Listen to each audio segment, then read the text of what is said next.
Welcome back to Science or Sense. We have a name. We have a name. And it's a good one. I like it. It is. It really is. Yeah. It's like we're sitting there. I would have went with Geodudes, but it's like I don't think people think it's Pokemon if they came. Right, here. and this is more encompassing of kind of all the wide variety of topics that we discuss. So. And now we're consolidating. We're getting better at it, but we do cover like a myriad of things. We do jump around, but that's fun. Keeps it interesting. Indeed. Yeah. And today's very interesting topic is E.T. threats. Now, I'm wondering when people read this title, they're going to be thinking... They think aliens, but we're not talking about aliens today. Sorry, guys. Well, these could be aliens to some people. Microbial aliens. Could be, yep. So, what we're doing today, folks, is talking about meteoric threats that are actually, well, over in abundance, at least this year. There's been a lot of sightings. Hey, welcome, chat. Welcome. We just got started, so you haven't missed nothing. We were talking about how meteors and I think they call it NEs, near Earth, NEOs, near Earth object, NEOs. NEOs.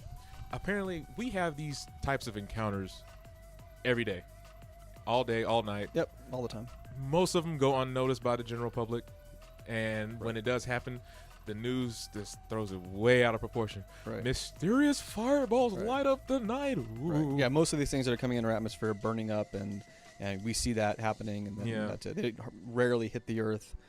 Sometimes they do. They don't cause much damage. But the ones that do. The ones that do. Yeah, that's like Chelyabinsk. Remember that one? Which one?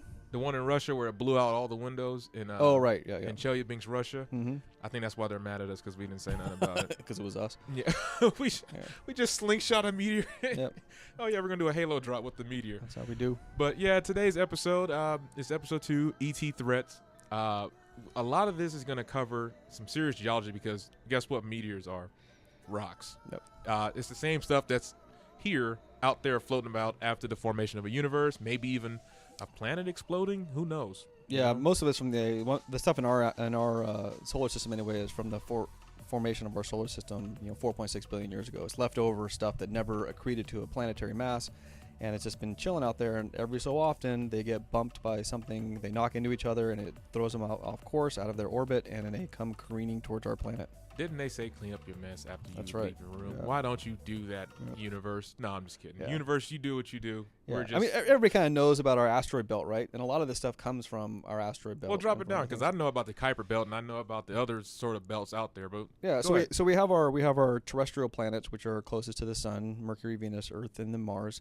And then just past Mars, we have our asteroid belt, and that's basically rocky remains that were never incorporated into planetary masses during the early formation of our solar system.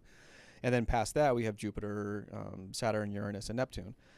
And then poor Pluto got demoted and is no longer a planet. Yeah, but Tyson did that, didn't he? Yeah, it might come back. Who knows? I know there's some argument about that. Well, but yeah, so every so often these asteroids in the asteroid belt and other things out there, they come towards our planet, and we get to see them. Like a couple days ago, that's what the article was that you Indeed. The article is from geology.com, and I'm gonna put the link into the chat in just a second. I just want to do a little more preface. Hello, welcome to the chat. We have more people. Nice. But yeah, I just want to do a little preface before we get into that, because this is.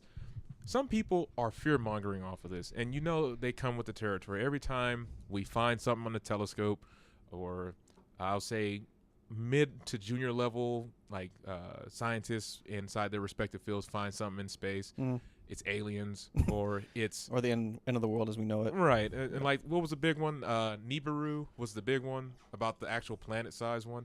And right, yeah. And then there was one more, Apophis. That was like the one that I didn't even know who these people were. They were tweeting me talking about, I know you like space. Can you tell me what's going on? I'm like, I'm not certified to talk about. I know I'm an enthusiast. Okay, right. I know enough to hold a conversation, maybe with some higher ups. But so, what I'm trying to get to is that we have these type of events that happen all throughout our daily lives, and it's been going on since the dinosaurs caught the good glimpse of it. But needless to say, we've been having this a lot happen, but just more so. Again, this is recent where the article comes in. We have had a very, very strange amount of activity going on, more so than usual, and what records have suggested. So I'm going to put the link into the chat so you guys can follow along with us.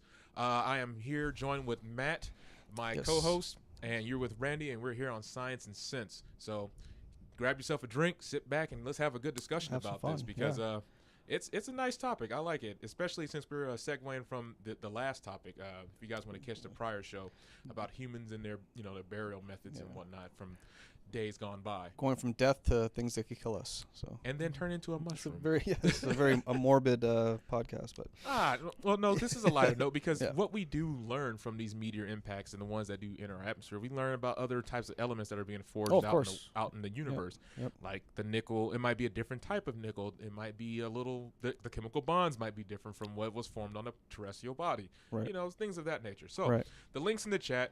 I'm gonna go ahead and read the first paragraph for y'all. If you can't access the link, it should be there. It is there, but here we go. Ever since the Earth formed 4.5 billion years ago, billion with a B, like Sagan would say, it has been bombarded with rocks from space. Each year, about 50,000 tons of asteroidal material enters the Earth's atmosphere. Most of it burns up high in the ionosphere due to friction with air, but a few rocks get through. Impacts in the ocean pass unnoticed, though the larger ones could produce tsunamis. Others strike land and leave craters, kind of like the one that's in Mexico, the Chicxulub. Yep. This has been going on since the dawn of time and is expected to continue long after the sun boils away our oceans in about 5 billion years. Now, I don't know. I don't think I want to be 5 billion years old, but no, we won't be. Yeah. But anyways, so with that being said, we're gonna get deep into the article. This is just phase one. So Matt, being a geologist, yes, what are most meteors consistent? What is their composition? Nickel, iron. The heavy stuff. Heavy stuff. Yep. Yeah, most of them are nickel and iron. There's different types. There's chondrites, which have different types of material in them, different type of elements. But yeah, nickel and iron are their basic constituents. Yep. Now, most of these meteors that come flying through, it says they burn up in the ionosphere, and I think we have, if just off the cuff of my memory, we have at least 4 layers of atmosphere before it actually hits us. Yeah, the closest one is the troposphere, then the stratosphere, then the mesosphere, thermosphere, and the exosphere, and then the ionosphere. That's the magnetic one that's going around the planet, correct? Yep. So with that being said, are we actually pulling these things in with our gravitational pull, or is it the sun doing the most of it? Yeah, no, I mean we have to. If they're hitting our planet, then we are pulling them in. So our gravitational pull, those objects come close enough to our planet where they get pulled in by our gravitational pull, and they come towards us rather than some other place, the moon or the sun. So yeah, they have to come close enough to our orbit for us to grab them. If not, they'd be pulled by something else. So yeah. But the moon though, that it doesn't even rotate. It doesn't even have. Yeah, it rotates. Every time. Well, maybe I'm looking at it at the same time every night. Well, no, so it's an interesting thing. We only see one side of the moon. So the moon is dark side of the moon. The moon is in what's called a rotational lock. So it actually rotates at the same speed that it orbits around our planet. So we only see one side of it, but it doesn't mean that it doesn't rotate. Oh, well. So you can do this experiment if you want to take a tennis ball or whatever and do this. You can rotate it at the same time that it's moving around the planet, and you'll see that one side basically faces the planet at all times. But the sun hits it at all angles, so there is no this dark side of the moon is not really a thing. And yet, we had this conversation a while back before we started doing the on-air podcast. Mm-hmm. The moon controls our tide. Yes. Yeah. How is something that is planetary lock, rotation lock, excuse me, controlling our tides if it's static? Well, because it's that's just a giant meteor sitting right there. Right, but if you do the gravitational equation, which is the gravitational force is equal to the mass of the objects. Someone grab some paper and a pen. Mass of the objects divided by their radius squared. So that's the equation. And the two things that do our tides basically are the moon and the sun. The moon has a greater pull on our planet because it's closer to our planet. Naturally. So it's basically pulling even the Earth responds to this. So you get a bulge on the Earth, and you also get the water being pulled towards the moon. Now the sun, that thing's 8 AUs away from us right now. How? Yeah, it's huge. Well, it should be. Yeah. It's powering up everything else down here, man. Yeah, Come on. Yeah. I'm just saying. But it's like we have a satellite that's going around our planet, which is essentially a giant meteor. How come the Earth hasn't just pulled it in and just blew us all up right now? Well, so it was the moon formed early on in our history when our planet was still semi-molten. A Mars-like object hit our planet, and the moon was formed from the debris that got expelled out from or at least this is our best idea of what happened. I see the sci-fi headline now. The material got expelled from our planet, went out there, and it accumulated in this kind of it's our own kind of asteroid belt around our planet, and then that coalesced into what is now our moon. And technically, our moon is actually moving away from us. So because of its orbit and because of its orbit around our planet, it's being pulled incrementally away from us. So we can look back at this might be getting too deep into it, but the way that organisms grew in our early Earth. So marine organisms that produce their shell based on on tides. We see that is different if you go back, say, 100 million, 300 million years ago versus today, which is the way it is today. Well, let's go back a couple of million years ago when we talk about the origins of comets here, all right? It's like we have the asteroid belt, right? Right. That's where all the debris came from when our little sector of the quadrant of the galaxy just got formed. You saying we had a cataclysmic collision, something that was Mars size, who's to say that wasn't even Mars itself? Right. The internet says it's Nibiru. Because the Earth was called Tiamat. Okay. So I'm you know how we do this. Yep. I'm going to be the internet advocate. Yep. And you go ahead and drop down your knowledge. Here we go. So the next article says, where do they come from? Space. The hell? Where do you think it came from? Yeah.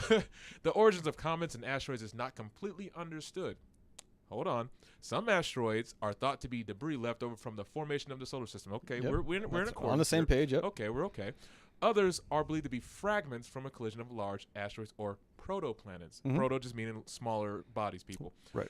Comets, this is the next part. This is the part where it's going to get tricky. Comets are known to be remnants of the early solar system, but their numbers are very uncertain.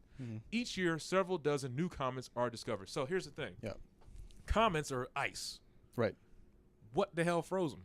Well, and on top of that, just going to double down here because I'm the internet here. I'm going to double down. Right. You know how the internet gets. Yeah. I'm going to double down. If they were from a earlier point in time and they're frozen, because that's what comets are, how can we go ahead and say that this is what actually took place in our solar system and is causing all these impasses that are coming through if they're made of ice? Well, so one of the things is that this kind of goes back to solar system formation. The outer edges of our solar system, so where the gas, even past the gas giants, we have something called the Kuiper Belt. Those are the jovial people. Yeah, the Jovian planets, yeah. And so past the gas giants and out to the Kuiper Belt and the Oort clouds, which haven't been there yet. We can hypothesize of what's out there. Wow, Hubble still haven't went out there either. Not even Voyager? We can take images of fuzzy images of what it looks like out there, but our most recent rocket, which left 11 years ago, just passed Pluto, right? So we just got our first images of Pluto. Voyager, right? I think Voyager 1? Voyager 1 or something like that, yeah. But anyway, so based on the solar nebular hypothesis of how solar systems form, and this is why we have gas giants with icy moons like Enceladus and these moons way out there. It's really, really cold. You're further away from the sun, so you're not getting as much heat.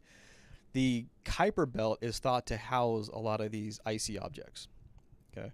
And every so often, I think we talked about this before we started today, every so often those get nudged. And they get nudged out of their orbit. What, man? And they start by each other. So there's a bunch of debris out there. So they're just floating around. And floating around. Sorry, Bob, I'm going this way, and just bump off and go. It's like walking around in the crowd of people at, say, Disneyland, right? Every so often you're going to bump into somebody, right? And you bump into somebody, and that changes their trajectory of where they're going. And that's kind of how you can think about the Kuiper Belt. Now, I'm not an astrophysicist. I don't study this stuff. But based on my knowledge of planetary formation, that is right now my understanding of where those objects come from. Now, you're wrong.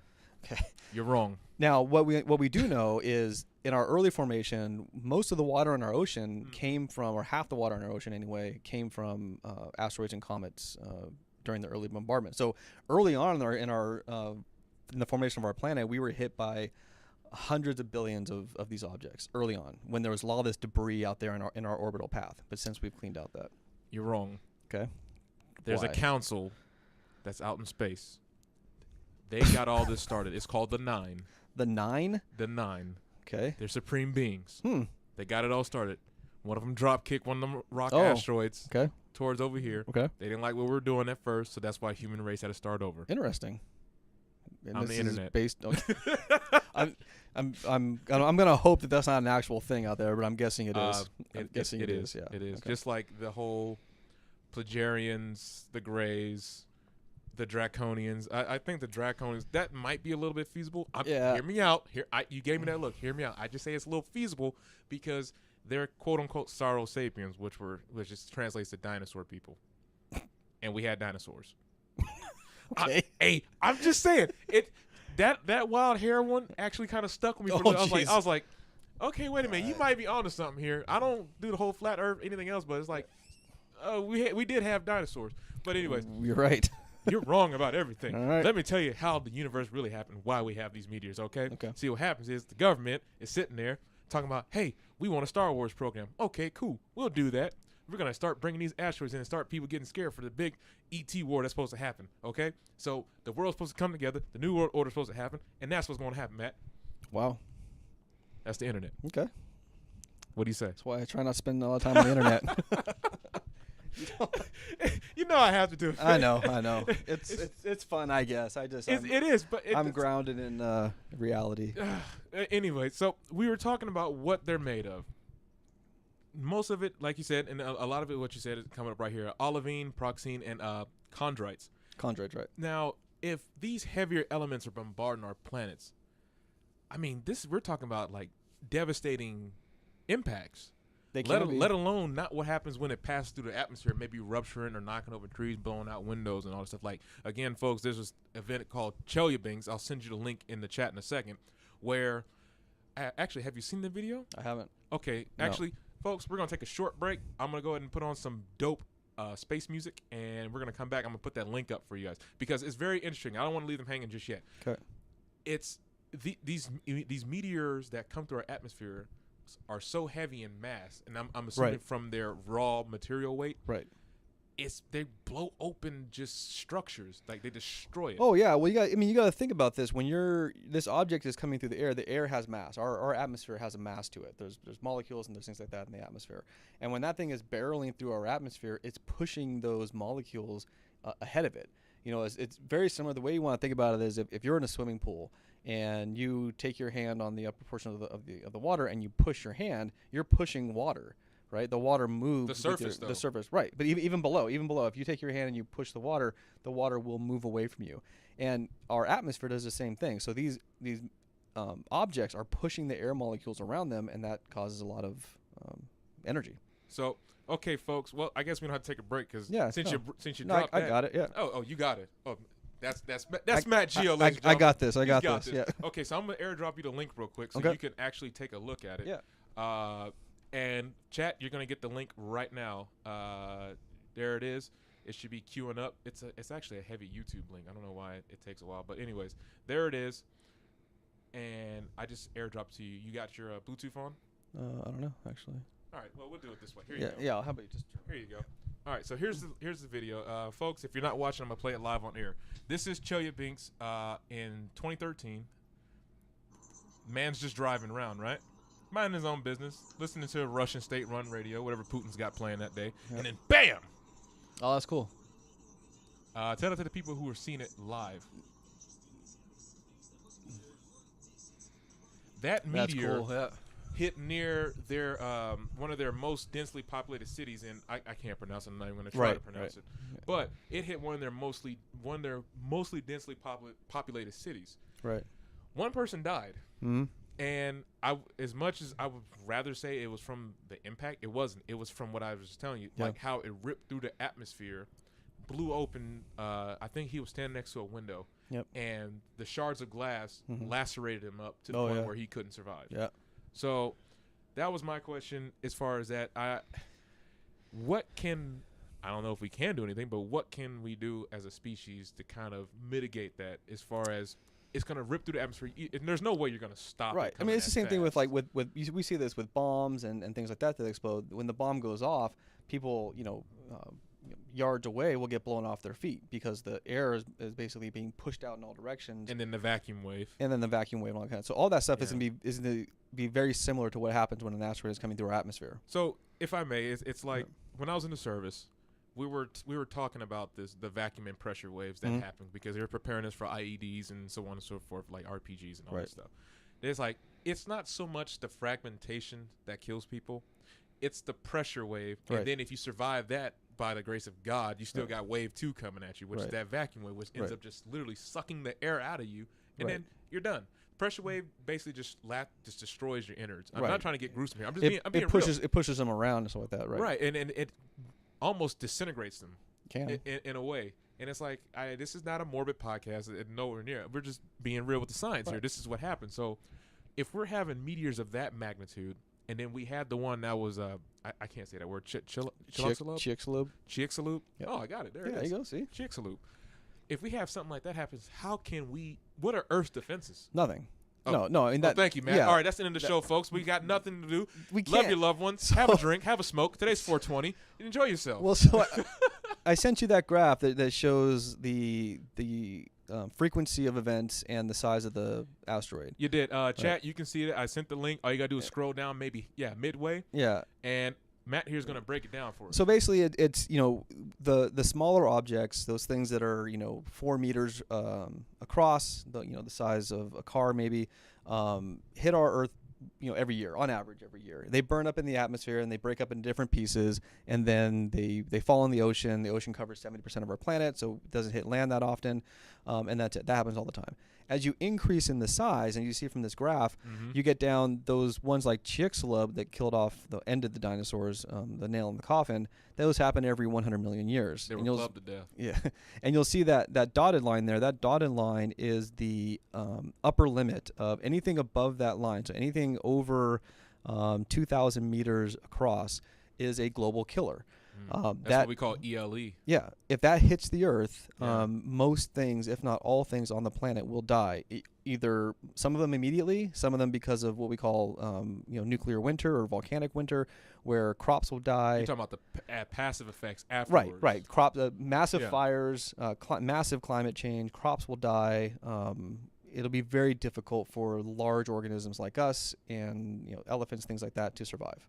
Smaller things might, right after the dinosaurs died. We survived. Right. Well, after the dinosaurs died, mammals during that time were very small. They were shrew-like organisms living on the ground, burrowing, and we didn't need as much food as larger organisms did. So we made it through, or our ancestors made it through. Looking at this chart, it's like it looks like we're almost overdue. For a rather large one, yeah. I mean, so if you think about it, every 10,000 years, one that is about 200 to 300 meters across, hits our planet every. What about Elenin? I remember that was a big one. Even like CNN, Fox, no shout outs to them, just saying.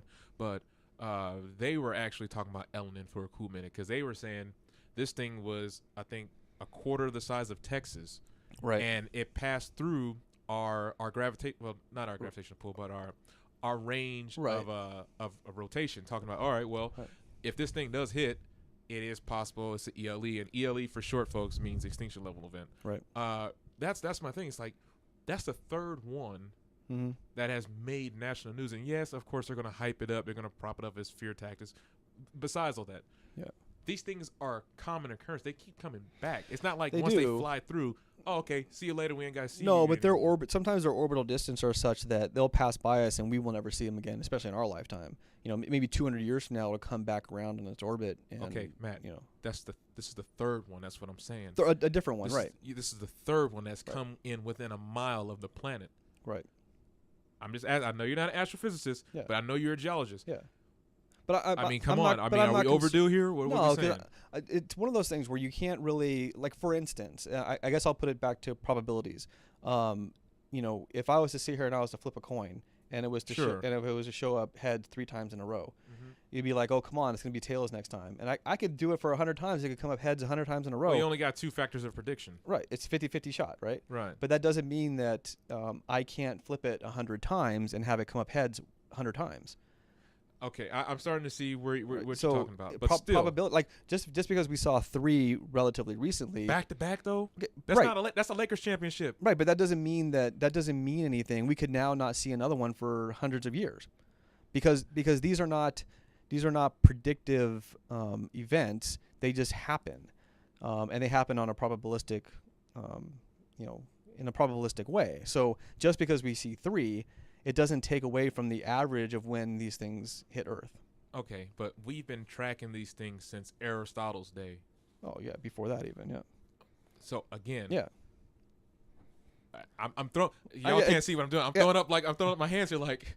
I guess I don't know what to me I don't see an issue with it. Like I see these, I hear about these things and I see them like, oh, that's kind of cool, and then it goes off my back. Like it doesn't change my thoughts on the frequency of or the chances of us getting hit by one again. Those chances haven't changed. So the probability of us getting hit by an ELE type or object has not changed because we've seen 3 relatively recently. I guess that's the main part. Okay. Well, no, I'm done being the internet. I can go back to being the scientific mind that I am. All right, good. So, anyways, now that we're off of that whole notion, it says how often do they hit? So this is just basically wrapping up what we were just talking about. Every day. Every day. Every day. But only rarely does one reach the ground. And that's kind of the upsides of all this, to bring it back from that whole internet doom and gloom. If we really, I guess, if this was a global pandemic, there'd be more uproar. It's a common occurrence. It's just like, for folks who are here at Valley, we had an event called Green Week, and this is how it's going to tie into the story. We were selling margaritas, virgin margaritas, for the record. Okay, someone or something, whatever, had, I guess, garnered notice from the higher ups here or whatever, and they thought we were selling alcohol. And here's where it comes in. I just use common sense. I asked the guys, like, listen. Do you honestly think if we were selling alcohol, we would have no one at our stand? There would be a line wrapped around the corner. This is, come on. This is how it translates into the planet. People, you don't have to panic, okay? The Earth has been here for billions and billions of years, as Carl Sagan would say. It's a common occurrence.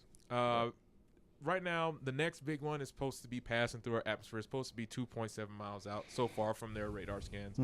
And it takes 37 years for it to get here. Right. So the moral of the story is, if there was uproar, there's no way any government can keep this quiet. No. Because their ass is grass, too, if it hits. Right. So it doesn't matter. Well, yeah, and then the other thing is, too, our mathematics are pretty good and our physics are pretty good. We have a pretty good handle on the trajectory of these objects that are out there that we see, the ones we see anyway. And if we see them, we kind of have an idea of where they're going and when they'll pass by, and those mathematics are pretty firm. And I don't have the numbers on me right now, but I'm sure there's like a index to where all these different meteors have been cataloged. Oh, yeah. Yep. Shout out to Star Walk. I will plug that because I actually use this app. It's an app called Star Walk where you can actually look at constellations on your smartphone. Yeah, that thing's cool.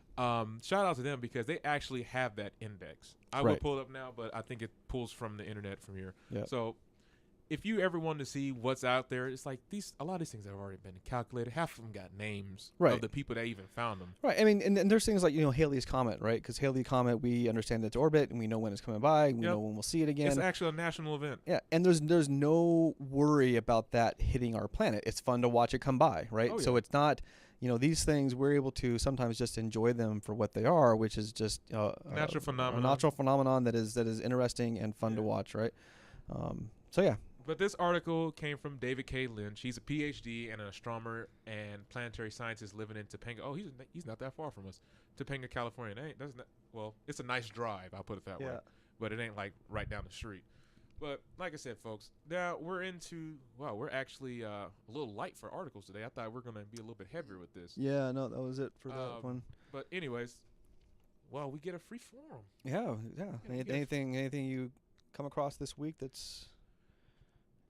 Two things. I have to pull up the articles. So I'll tell you what, we're going to take a short break so I can get the articles for you, and I want to get your input on it. All right. And we'll be right back, folks. So keep it locked here. If you need to get something to drink, go for it. I'm going to leave you with some Stardust by Spy. That's appropriate. Yeah.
to make a whole episode about this, and I guess we still kind of can. Yeah, we can if there's any questions from people or whatever. But it's definitely an interesting topic, and understanding the aspects of our solar system that might lead to our destruction. You know, the thing is, you get all these Hollywood movies about like Life or. Well, that's a new one out. Yeah. Yeah, and then the one that. It's funny. I sent you the email about the weather one that's coming out, Earthstorm or something. Oh like that. gosh, yeah. I already spoiled the movie. I was like, listen, I'll tell you right now, he's probably gonna be a geologist or a meteorologist. He's gonna be like, you should have listened to me. I told you this would happen. You didn't listen. Then he's like, okay, he's gonna get caught up. All of a sudden, he's gonna have to go save his wife and kid. He's gonna go through something like kind of like Dante's Peak. Yeah. And then bam. Those movies you can pretty much predict what they're gonna be like. And, yeah. You know, Armageddon and like all those movies like that. Now I love Armageddon. I think Armageddon is a great movie. It's a classic. And it goes into what we were talking about with the asteroid impacts and stuff like that. So. And speaking of impacts, we have a new impact on our society as a whole. Scientific American just dropped a new article. It's headlining right now. The LHC, or Large Hadron Collider. Oh. The thing that found the God particle. Yes, the Higgs boson. Apparently, they found something that was worth mentioning. Really? Now, here's the thing. We were segueing from extraterrestrial threats, and maybe this is why they're here, because we're doing something we have no business doing with the LHC. I thought you turned the internet off. I'm turning the internet back on, Matt. Here it All comes. I don't have my tinfoil hat. Where's my tinfoil hat?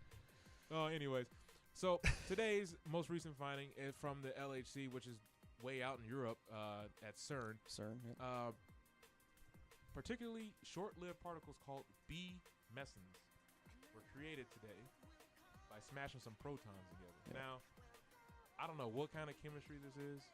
I don't know if this is even a type of science. This just might be some mad people who got some mad money, and they just doing some weird stuff. So, what's your take on that? Well, for those, maybe we should introduce what the Hadron Collider is. Maybe I'll let you do it. I'm on the internet right now because I'm about to think of all the conspiracy stuff. So the LHC, the Large Hadron Collider, is in Bern, Switzerland, I think it is. Yeah. And near Geneva. Yeah, and it is a very large, basically circular tunnel system beneath the ground. It's in Halo from Halo. And in this large tunnel, they basically fire protons and neutrons. They fire these particles at each other and see what happens when they collide. And there was a lot of hubbub about this when it first came out. Like, don't turn it on, don't turn it on. I do remember that. They were talking about you're going to create a black hole. Right. It's going to eat the Earth up with gray matter. Yep. I was like, okay, the first one is spooky as shit, but the second one sounds kind of interesting. Yeah. So there's 3 of these around the globe. And I forget exactly where I think we have one here. No, they shut it was in Texas. They shut it down, but it's here. I mean, they you shut can it thank down. Bush for that. Yeah. So they basically smash particles at each other and sees what happens. And one of the early things was you're gonna create a black hole, and that black hole's gonna grow and it's gonna suck up the Earth and blah blah blah. Well, that hasn't happened yet. Or has it? Because we're living in a simulation. Right. This is the Matrix. But what we have gleaned from these experiments is the Higgs boson, like the God particle they call it. Yeah. Basically, they're looking at maybe that's how our universe started. Basically, these high energy systems that pop in and out of existence all the time when there's a lot of energy in a small space.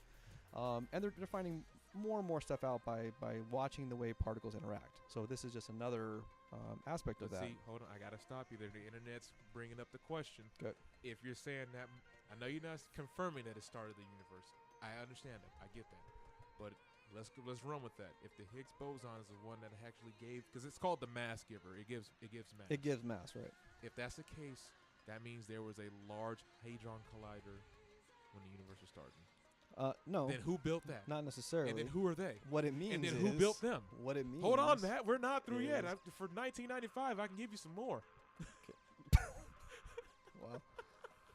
Well, what it means is that we have particles throughout our universe. Okay. Right. And there's particles that exist in empty space. We know that based on our understanding of Big Bang Theory and all the quantum mechanics and things like that. Not the TV show. No. Quantum mechanics basically talks about these things like quarks and muons and all these basically antimatter and matter and all these things. I'm going to drop the link for y'all. Go ahead. And, those things are existing back 13.6 billion years ago at the formation of our universe. and they're there. They're just there, and then there's an interaction, and all of a sudden we have mass and the expansion of matter, and our universe and subsequent solar systems and galaxies and everything are formed. That's that's the idea. But aliens. But so the fact that the fact that that this LHC shows us kind of how that may have happened doesn't mean that this is how it happened. That Matt. It was in a hadron collider from little green men. Matt. Yep. I know my eyes are squinting right now. I see that. You're looking at me kind of strangely. I'm trying to tell you Hmm. who gave them the technology to build it. Humans are not capable of doing that. We can't build pyramids. We can't build bridges. Then how do we have them? I can't even do this with a straight face. Yeah, I was gonna say, man. It really is ridiculous. Yeah, it is. But no, seriously, as far as if we're going, let's go with the Big Bang Theory. Okay. All right. Now, from a scientific point of view, what gave the Higgs boson that property? I mean, I know we're talking about what they did today, and we're going to get back to that, but we have to start off what put the LHC on the map was actually finding that God particle. Excuse me. Right. So, what in turn actually is its originator? What gave that the property to do what it do? The Higgs boson? Yeah. Yeah. Oh, I don't know. Oh, well, that's a great answer. Moving on. That's a perfectly valid scientific answer, right? No, and that's another thing. Not can we elaborate on that just a little bit? It's okay to say it is more than okay to say you don't know in science, right? That is if we knew everything, then we would have no reason to investigate and to learn more. Indeed. So I'm sure there's somebody out there that could produce a very intricate answer to that question that goes along with the physics of it and astrophysics of it. And Neil deGrasse Tyson, we need to get him in here and do that. Let me call him real quick. Yeah, get him on the phone. But no, I mean, for me, understanding of the Big Bang Theory doesn't explain how we get Higgs boson. It just explains what happens after we have an expansion of matter. We really don't know what happened before the Big Bang, and that's fine. We have ideas as to what may have happened, and that, like I said, quantum mechanics. They say that if you think you know quantum mechanics and you don't know quantum mechanics, I think I get that saying. What I know in my very limited knowledge of it is that quantum mechanics, there's things happening at a subatomic level that are different than at our macro level. Micro level is different than macro level. So, for instance, at the macro level, you can't create matter, right? We don't get matter from non-matter. When you look at quantum mechanics, things pop into existence all the time from nothing. They'll be looking at a spot, there'll be nothing there, and all of a sudden, boom, there's something there. And then it'll disappear, and then it'll be there again. Like, hi, bye. Yeah, it comes in and out of existence. Also, in quantum mechanics, things pop in and out of existence all the time. And Lawrence Krauss has this great saying. This cat. You get something from nothing all the time, right? And he has a great book, A Universe from Nothing. Lawrence Krauss is a great astrophysicist. Oh, come on. He is. Come on. Lawrence Krauss is great. He's the same. All right, well, that's going to be it for another day. We had that conversation between him and Michio Kaku, and there was one more cat. I can't think of his name. Michio Kaku, I don't. But Lawrence Krauss is legit. Lawrence Krauss is the same cat that said nothing is something. You can get something from nothing. Because that means nothing is something. Right. You're right. Exactly. Right. Yeah, I know. I read the book. That's what I'm saying. It's like, yeah, and that's true. I can follow this cat's talking, and we're gonna get back to the article, but it's like, and that's true. We're gonna, we'll use that for another show. All right. I got some choice words. Like, I understand this cat has studied in this field for X amount of years, probably as long as I've been alive. Right. But at the same time, there's some things she's like, dude, no. But he's talking about quantum mechanics, right? So he's talking about, like right now in this room, there's air. We can't see it, but there is something. There is something there, right? Yeah. But we can even look at that and understand oxygen molecules as a physical thing. At the subatomic level, and for quantum mechanics, there is literally nothing there, and then there is something, because there are quantum processes going on that we can't see. So when we say nothing, that's exactly what he's saying. When we see nothing, there is something there. So something is nothing. It goes back to my original question to you. And I know you already said you're not an astrophysicist, but still, it's like that original question. If that's the case, then what gave the Higgs boson? What is its originator? Because just like how the LCH fired up, we found it. The interaction of quarks, muons, and all these subatomic particles what created quarks and muons? Yeah, I don't know. I have no idea. This is the internet. Yeah, and that's okay. Can you not tell and that's the okay. transition from the internet talking and all of a sudden it's just like, hey, I'm here. But this is, this is very similar to somebody seeing something in the sky that they don't understand, and they're saying, "Oh, that's an alien." No, all you can say is that you don't know what it is. But it is aliens. No, all you can say is you don't know what it is. You can't, right? Making the jump to saying that it's aliens, you're adding in information that you don't have.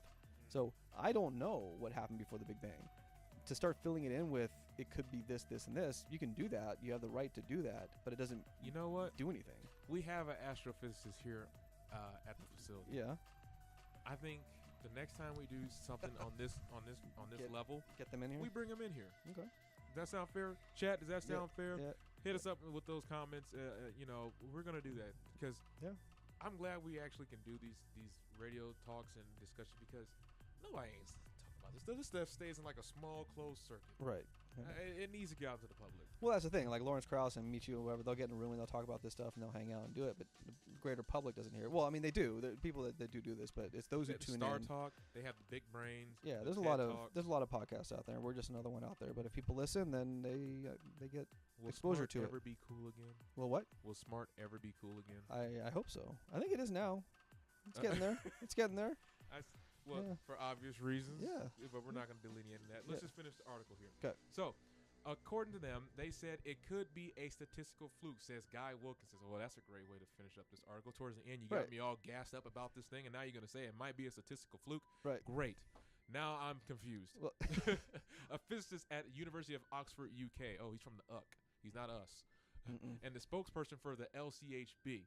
Wow, you got all these acronyms. It feels like it's the military again. Yeah. In the latest study, researchers looked at two separate groups of data from the LCBH on B mesendicase? Yeah, B mesendicase, and in each case found an anomaly with a statistical significance below 2.5 sigma. Now, hold up. I'm probably lost a whole bunch of people in this audience. Let me slow it down. LCHB means Large Hadron Collider B meson. I think that's how you say that word because it's hyphenated. Okay. All right. Now, sigma particles, we really need to just bring an astrophysicist in here. Yeah, it's gonna be too much. You know what? This was too heavy. It's too heavy for the bottom end. But there are some good there are some good things to glean from this. So they're talking about the statistical significance of it, right? Sure. And this is actually a funny story, and this is actually pretty interesting. So I think a couple years ago at this Large Hadron Collider, somebody found that there was a particle that was going faster than the speed of light, and they were getting ready to publish this. Whoa! Do you remember that? Whoa. No. Yes. Okay. But whoa. Yeah. So that's for those of you who don't know, nothing has ever been seen to go faster than the speed of light. So this was a pretty big deal, and how this is a good indication of how science works. They put this out there, and when they put it out there, they said, but this might be a mistake. So they put it out there because they wanted other people to that was CIA, Matt, to test their result. So other groups said, okay, this sounds kind of fishy, but it'd be interesting, obviously, if it's true. And these other groups went and they tested, they looked at their work, they looked at their data, they pored over the data, and lo and behold, there was a cable that was loose that caused their calculations to be affected by that. I wonder how many bookies got mad that day. So there is no as of right now, there is no particle that can go faster than the speed of light. Whew, that's kind of like, again, gas them up. Yeah. Matt, well, that's the thing. That's the thing, because when that article came out, it was like we are going to have to rewrite all the physics books out there. We're going to have to rewrite. It changes everything. It changes everything. Everything. All of the theory of relativity, the theory of special relativity, all that stuff would have had to have been adjusted. Right? Theories are supposed to be adjusted, but that would have had to have taken place. And but no, they didn't get ahead of themselves. They made sure that their data was checked and looked at and it came back, and they're now back to the drawing board. Could you really imagine a world like what? Well, I can't even fathom. Like, it changes our infrastructure. But so here's the other thing, though. So one of the things that they were talking about is that maybe. So one of the things that came out was something like, if this data is right, if we pour over and the data is correct, maybe it's not that something is traveling faster than the speed of light. Maybe it's something that is able to find basically like a shortcut. Like the whole, like a wormhole type thing, but hold the paper. But maybe like maybe this particle, whatever, maybe it's not traveling technically faster than the speed of light, but that it found a way around and another path into this other area. And even still that would have been good information too. But yeah, so But lo and behold, that wasn't the case. But so this Large Hadron Collider, so studies like this are coming out all the time from this LHC. A lot of it is too heavy for me to even understand. But the underlying, concepts and the underlying process that goes into studying particles at this location is pretty cool. So it's wild that we live in one. I guess it's just throughout all human epochs. It's just like we live in an era where things are exponentially accelerating as far as technology, knowledge index of our species and what we are capable of. But at the same time, World War III, we have a person that's childish that might actually start the damn thing, civil unrest. Mm-hmm. I mean, it's that Libra scale. It's like which one's going to outweigh which one. There's actually a movie that talks about the Large Hadron Collider. The Dan Brown in Angels and Demons. He did Da Vinci Code. I actually meant to see that. So the book, the book Angels and Demons, and the movie Angels and Demons, the starting out talks about the Large Hadron Collider, and it's all kind of based around that. It's sci-fi obviously, but it's kind of cool. But science fiction is reality now. Come on, hey, hear me Sometimes. out. Hear me out. Sometimes. Jetsons, they have the wristwatch where you. I'm trying to find the middle ground here because there's a generational the Apple gap Watch. here. The Apple Watch. Yeah, well, not just Apple, Android too. But I'm just saying, there was something that was fictional from the Jetsons, and that's just the popular version of the story. That we were talking to people on their wristwatch. Now you can actually do that. Yeah. And it also takes your biometrics. Right. It's also connected to the CIA. Oh yeah. You agree with that, huh? Okay, so yeah.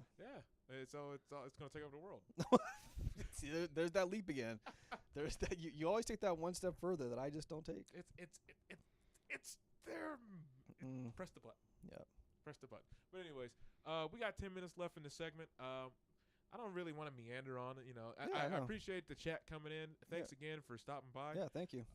If you want the music, I can send you the links. All you got to do is hit me up in the chat, and you can contact me at gotechyLabs.net. Facebook, Instagram, Twitter, all social media outlets, gotechyLabs.net. We have the show here, again, every Thursday at 3 o'clock. Yep. We usually have the topics chock full. It's just I really thought the ET one was going to go Those last a little longer? Yeah, sorry. Because it felt when I first read the article, it was heavy enough. Like, oh man, this is a whole show. Yeah. Sorry to be a downer. Way to go, Debbie. I know. I think I ruined it. Debbie Downer. Yeah, Debbie Downer. I ruined everything. But yeah, I guess we'll just call it here. I want to thank my co-host Matt. Yep. Thank you for coming in. Thank you. The chat.